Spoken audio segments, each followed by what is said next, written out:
মনে উঠলো এই জন্য বলতেছি, হুজুররা চিনবে কি না চিনবে না আমি জানি না। আবু আবদুল্লাহ জাসুলি নামে একজন লোক ছিলেন, মিশরের সবচেয়ে বড় আল্লাহওয়ালা, যিনি দালাইলুল খায়রাত লেখছেন। হুজুররা তো দালাইলুল খায়রাত চিনেই না, পড়বে কোত্থেকা? রাগ হয় না, পায়ে হাত রাখি আপনাদের। অথচ 7 দিনের দুরুদ ছিল এখানে, প্রতিদিন এক রকমের দুরুদ পড়া উচিত ছিল প্রত্যেক উলামাদের। দালাইলুল খায়রাত। ওনাকে জিজ্ঞাসা করছে, আপনি দুরুদের কিতাব কেন লেখলেন? বলছে, আমি একদিন সফরে বাহির হইছি, নামাজের সময় হয়ে গেছে কিন্তু পানি পাইতেছিলাম না। আমি পানি তালাশ করতেছিলাম, নামাজের সময় কম হইতেছিল। বিলকুল শেষ মুহূর্তে এসে একটা কুয়া পাইছি, কিন্তু এখানে কোনো রশি বালতি ছিল না। পেরেশান ছিলাম, পানি কি করে তুলব। তো দেখতেছিলাম পাশেই একটা মাটির ঘর, ছাদে একটা 5-6 বছরের মেয়ে খেলতেছিল ছাদে। তো ডাইকা বললাম, ওই মেয়ে আমাকে একটা বালতি আর রশি দাও। বলল, কেন? বসে উজু করব, নামাজ পড়ব, সময় কিন্তু সংক্ষেপ, অল্প সময় রয়ে গেছে। তো মেয়ে জিজ্ঞাসা করছে, তোমার নাম কি? আমার নাম আবু আবদুল্লাহ জাসুলি। তো মেয়ে একটা অট্ট হাসি দিয়া বলতেছে, শাইখ আবু আবদুল্লাহ জাসুলি, ইউসনা আলাইকা দুনিয়া বিল খাইর, সারা দুনিয়া তোমার গুণগানে রত, পুরা আরব ভূখণ্ড তোমাকে চিনে। ও আনতা তাতাহাইয়ার আন তাখরুজাল মাআ মিনাল বীর,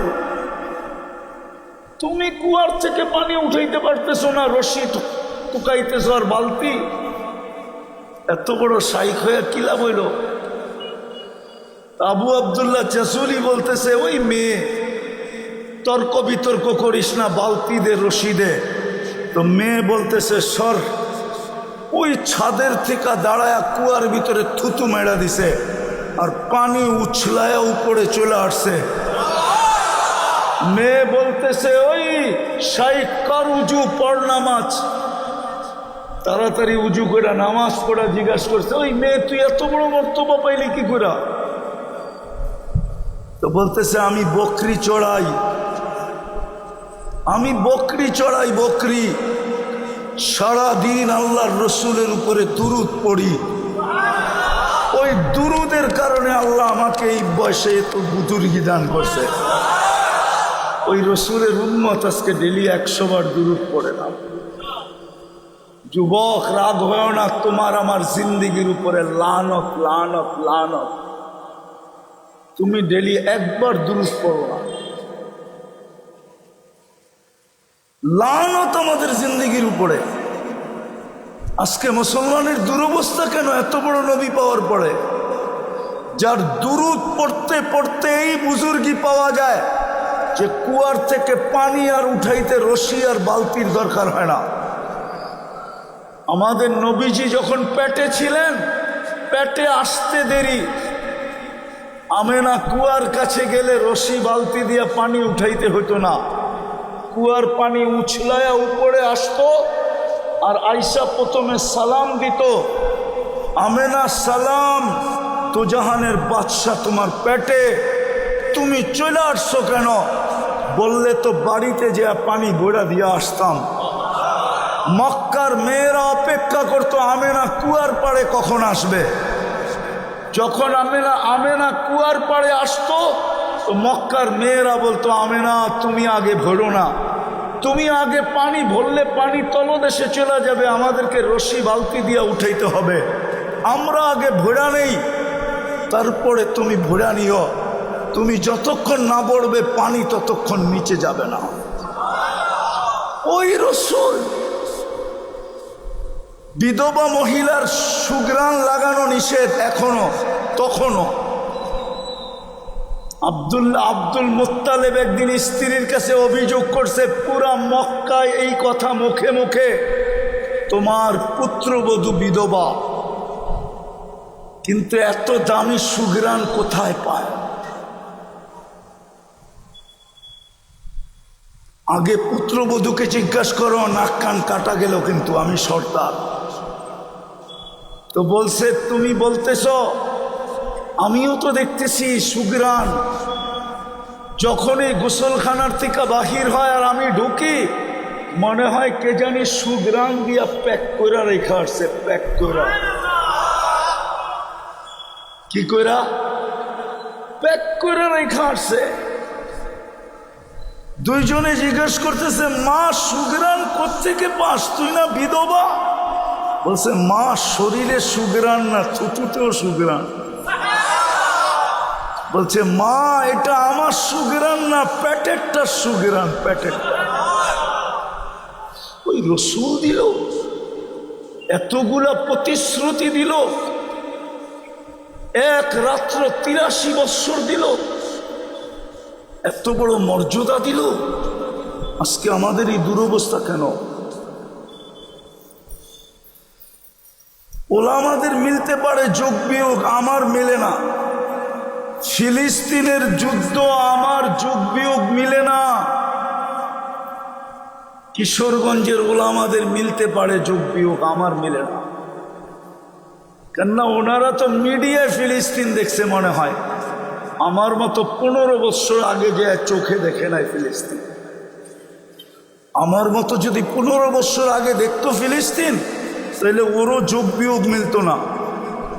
যে যেইখানে ইব্রাহিম আলাইহিস সালাম ঘুমায়, যেইখানে মুসা আলাইহিস সালাম ঘুমায়, যেইখানে শুআয়ব আলাইহিস সালাম ঘুমায়, যেইখানে ইউসা বিন নুন ঘুমায়, যেইখানে 70 জন নবীর কবর চিহ্নিত ঘুমায়, যেইখানে ৪৫,০০০ সাহাবা ঘুমায়, ওই রসুল যেখানে পাও রাখে, যার জন্য আল্লাহ 2টা সম্মেলন করেন। 2টা। কয়টা? কয়টা? 2টা সম্মেলন করছেন আল্লাহ। একটা আরশের নিচে করছেন, ইদ আখাযাল্লাহু মিসাকান নাবিয়্যিন। এই জন্য আপনাদেরকে আমি একটা তথ্য দেই, কেউ যদি বলে যে অমুকে নবী, মুহাম্মদুর রাসূলুল্লাহর পরে যদি কেউ বলে যে অমুকে অমুকে অমুকে, আরে আমাদের দেশে আছে না নবীওতের দাবি করে অমুকে, না নাই আছে? ওদেরকে আগে বলেন প্রমাণ কর তোর নবী এই সম্মেলনে ছিল কিনা।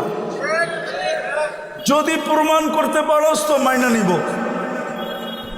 রব্বে কাবার কসম, চলো দুনিয়া উল্টায় গেল, কাদিয়ানি প্রমাণ করতে পারবে না যে ওর রসুল ওই দিন ওই সম্মেলনে ছিল। যখন ছিল না তো এটা 22 নম্বর। কি কয় নম্বর? কয় নম্বর? কেন ওই সম্মেলনে প্রমাণ করতে পারবে না। দ্বিতীয় সম্মেলন, মেরাজের রাত্রে আল্লাহ সমস্ত রসুলদেরকে সশরীরে জীবিত করে সম্মেলন করছেন বাইতুল মুকাদ্দাসে। বলো করেন না? দ্বিতীয় ওকে প্রশ্ন করেন, তুই যাকে নবী মানতে বলতেছিস বা তুই যাকে নবী মানিস, বল এই সম্মেলনের ভিতরে ছিল কিনা। এই সম্মেলনের ভিতরে ছিল কিনা জীবনও প্রমাণ করতে পারবে না, বরং ওই নবীর কথা দিয়েও প্রমাণ করতে পারবে না। ও কোথাও লেখে নাই যে আমি ওই সম্মেলনে ছিলাম। তাইলে বোঝা গেল ও 22 নম্বর। কেননা ওইখানে যাওয়ার তো অনুমতি কারো নাই। যদি থাকতো তাহলে নুরীদের সর্দারেরও তো থাকতো। কি ওই জগৎটা তো নূরেরই, ঠিক না? জিবরিল কি দিয়া তৈরি? নূর দিয়া তৈরি। উনি ফেরেশতাদের সর্দার, কিন্তু উনি সিদরাতুল মুনতাহায় যায় বলতেছে আগে যান। কেন? আমার অনুমতি নাই। কি নাই? কি নাই? আরেকটা বলছে, ভালো মতো শোনেন, আমার শরীরে ফিটনেসও নাই। অথচ রাসুহু ফাওকা সাবঈ সামাওয়াত, মাথা 7 আকাশের উপরে, রিজলুহু তাহতা সারা, পাও অথই তলদেশে, সিত্তু মিয়াতু জানা, 600 ডানা, লাউ কাশাফা জানাহাই লাগাত্তাল মাশরিক ওয়াল মাগরিব, 2 ডানা প্রসারিত করলে 2 সীমান্ত টেকা যায়। উনি বলতেছেন আগে যাওয়ার মতো শক্তি আমার শরীরে নাই। আপনি যান, গেছে না যায় নাই? মেরাজ কেন জানেন? মেরাজ প্রথম কারণ বলি, মেরাজ ইসলামের ভিত্তি হইল কয়টা? কয়টা? কয়টা? 5টাই আল্লাহ, 4টা আল্লাহ জমিনে রেখা দিছেন, জিবরিল আলাইহিস সালামের মাধ্যমে দিছেন। 5মটার পালা যখন আসছে, আল্লাহ বলতেছে বন্ধু এটার ভিতরে মাধ্যম রাখা যাবে না, আমি চাই এটা হ্যান্ড টু হ্যান্ড হোক, এটা হ্যান্ড টু, আমার কুদরতি হাতের থেকে আপনার পবিত্র হাতে যাক। কি করতে হবে? আর কি করবেন? আরশের উপরে উঠে চলে আসেন। এই জন্য মেরাজ, আরশের উপরে চলে আসেন, এই জন্য মেরাজ। মেরাজ এই জন্য, মেরাজ এই জন্য যে জিবরিল আলাইহিস সালাম আসতেন আর আল্লাহর রসুলের হাঁটুর সাথে হাঁটু লাগায়া বসতেন। কখনো আল্লাহর রসুলের হাঁটুর উপরে হাত রাইখা কথা বলতেন, আল্লাহ শুধু দেখতেন। কিন্তু আল্লাহ মনে হয় এটা পছন্দ করতেছিলেন না, যে জিবরিল তুমি যাবে বন্ধুর কাছে, হাঁটুতে হাঁটু লাগায়া বসবে আর বন্ধুর রানের উপরে মাঝে মাঝে হাত রাইখা কথা বলবে।